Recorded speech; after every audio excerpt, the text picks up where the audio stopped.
Congress will return to Washington this week to confront a series of highly charged partisan issues as a deadline for extending government funding approaches, raising the specter of a December government shutdown.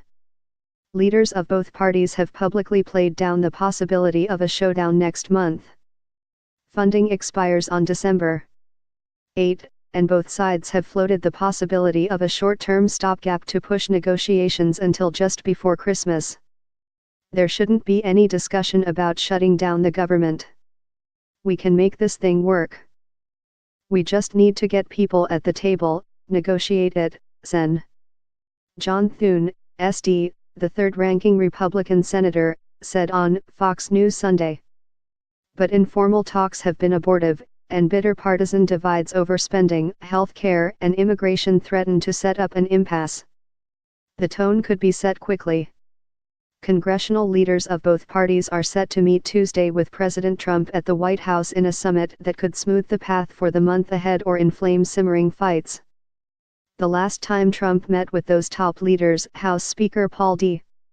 Ryan, R. Wisconsin, Senate Majority Leader Mitch McConnell, R. Kentucky, House Minority Leader Nancy Pelosi, D. California, and Senate Minority Leader Charles E. Schumer, DNY, he sided with the Democrats ahead of a September deadline, averting a standoff over spending and the federal debt limit. Trump has not indicated whether this time he will be as amenable. Multiple aides in both parties cautioned that the meeting might not yield an agreement, partly because key issues bedeviling the leaders remain unresolved and also because Republicans want to keep the focus this week on their sweeping tax bill.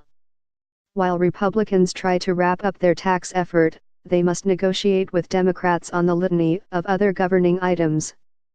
The first step toward a resolution will be reaching an agreement on government spending levels for 2018 and perhaps beyond, lifting caps imposed under a bipartisan 2011 budget deal. I just say, be ready for a potentially wild month in December, said Rep. Charlie Dent, RPA, a senior member of the House Appropriations Committee who for months has pushed GOP leaders to reach a spending accord with Democrats. This is going to get a bit complicated. Under current law, Congress may appropriate no more than $549 billion for defense programs and $516 billion for non-defense programs next year, a cut from current levels. But the Trump administration and defense hawks want to boost defense spending to more than $600 billion, and Democrats are demanding a dollar-for-dollar increase in non-defense spending. Because House Republicans have needed Democrats to help pass spending bills in recent years amid opposition from fiscal conservatives and because Senate Democrats can filibuster any spending bill, party leaders have leverage to force a deal. House passes nearly $700 billion defense authorization bill. We're going to need their help, Dent said of Democrats. And the question for the Democrats is, are they going to play ball with us? Talks before the Thanksgiving holiday focused on raising spending levels somewhere between $180 billion and $200 billion over the next 2 fiscal years combined but went nowhere, according to multiple people familiar with the negotiations.